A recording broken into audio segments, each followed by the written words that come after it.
So you just bought a camera, you want to get started, not reading the manual, and hoping to get some amazing photos. Well, there's one thing that you should know if that's the case, and that's exposure compensation on your camera.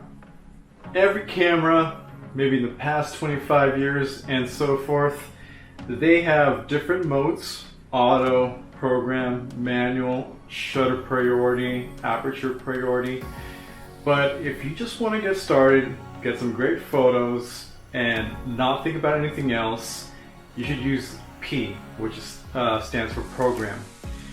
The difference with full auto and program is that full auto, you have absolutely no control over what the camera wants to take. With P, you can actually have some control over some aspects, and mainly that's exposure. And for me, exposure is one of three key elements in what makes a great photo. The other two being composition, and the third is story or context.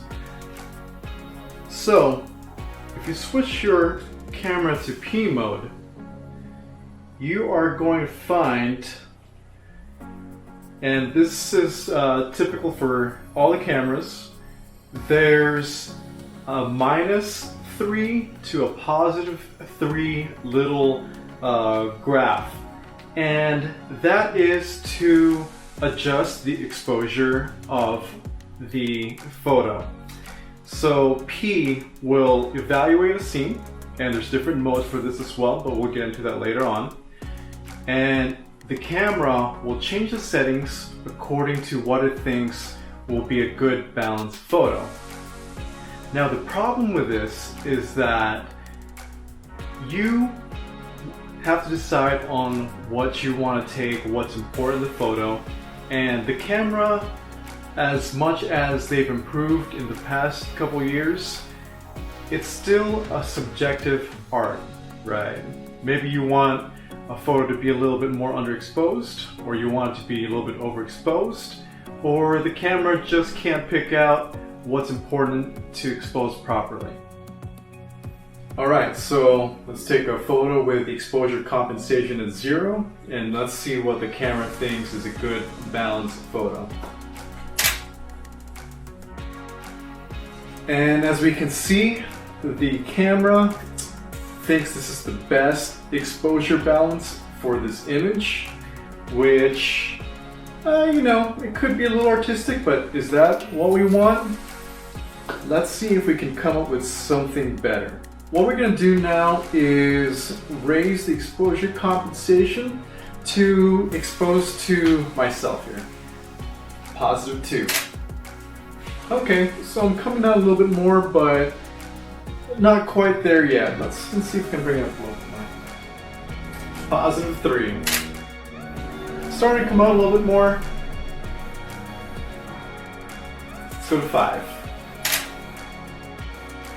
Alright, here we go. At +5 exposure compensation, we've got myself in there giving a look. More of amazement or wonder. Anyway, what happened to the rest of the photo is it got utterly blown out, right? So, but if that's what you kind of want to show, the look on my face, then you achieved what you wanted to achieve. But let's say we want to go more stylistic. What if we want a silhouette type shot? Let's see how we can do that. So I am going -1 on the exposure compensation, and let's see what we get. Okay, we have some really nice details on the outside. The outside is very well balanced, well exposed. I think I can do better on my pose. So let's see if we can get a real nice pose going on here. Now that's pretty cool, I think. Again, photography is subjective. It's what you want.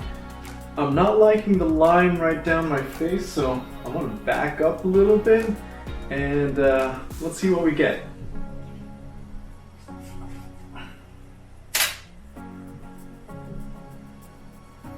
Okay, just a little better. And you're gonna hear me say this a lot. It is about adjustment.